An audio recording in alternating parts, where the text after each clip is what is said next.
Okay, so Poobah the Pharoah. We're getting a bit closer to the halfway point of the game. We're collecting the wish stones, going through a lot of weird guardians to find them.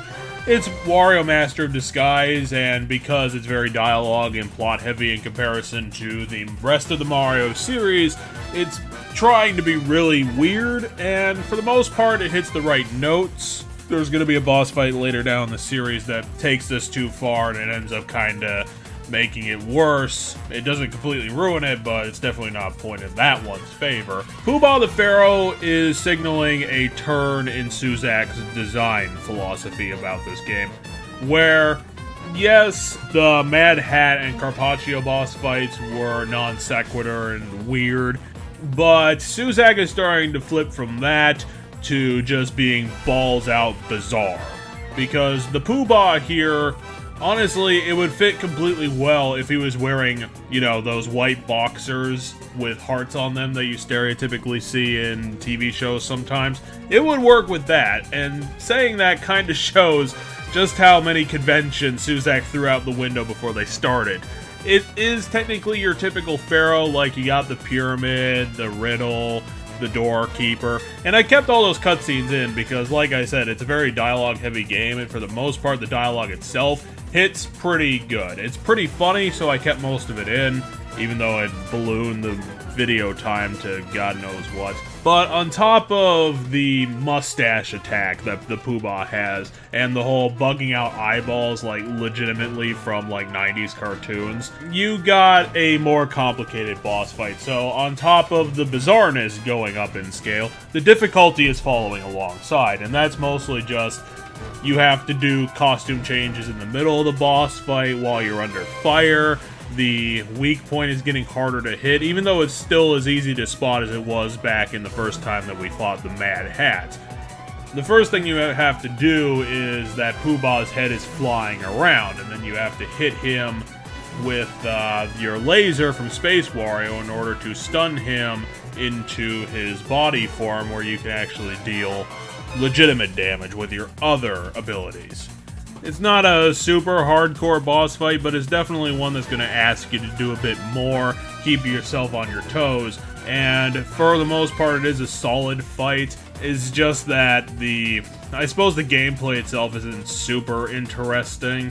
It's kind of following the same notes, doing the same model, and even though you're fighting a different boss with different attacks, you're kind of doing the same thing that you did in other boss fights, so it feels a bit closer to mediocre than other ones, and unfortunately just being bizarre for bizarreness' sake doesn't really make you pop off the screen, give you a more interesting character, and it doesn't really serve to make the boss fight more of a quality one to go with. It's definitely not close to a bad boss fight, but, you know, if you're gonna go all out with the jokes and the storytelling, maybe going, you know, to make this a highlight gameplay-wise would have been a good idea.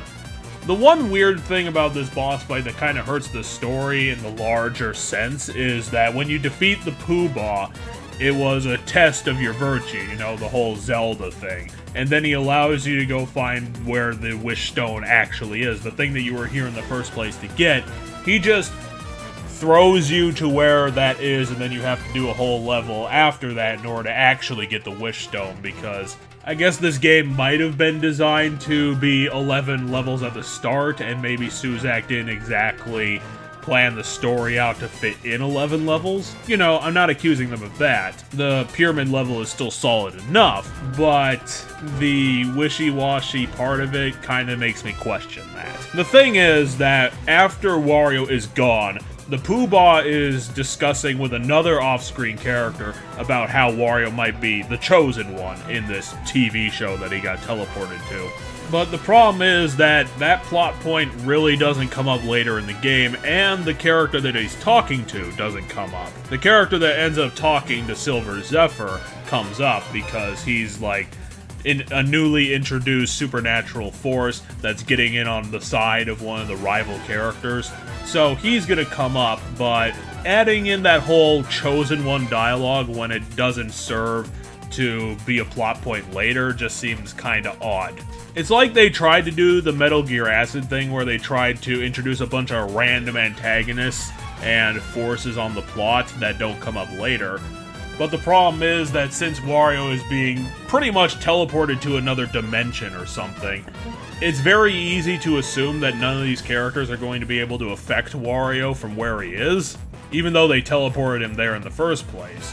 So why would you assume that they would come back into things if they feel very stationary and trapped in the pyramid? I guess it's just something to consider. Otherwise, Poobah the Pharoah is a solid enough boss fight that doesn't really get away from the stock and barrel gameplay mechanic to really make the most of it and be a highlight, but it's still a decent enough of a reward for beating the level. The comedy, like I said, is still completely on point, and they did a lot of nice things with introducing these one-shot characters and making them interact with Wario. It's just that the gameplay really doesn't evolve over time.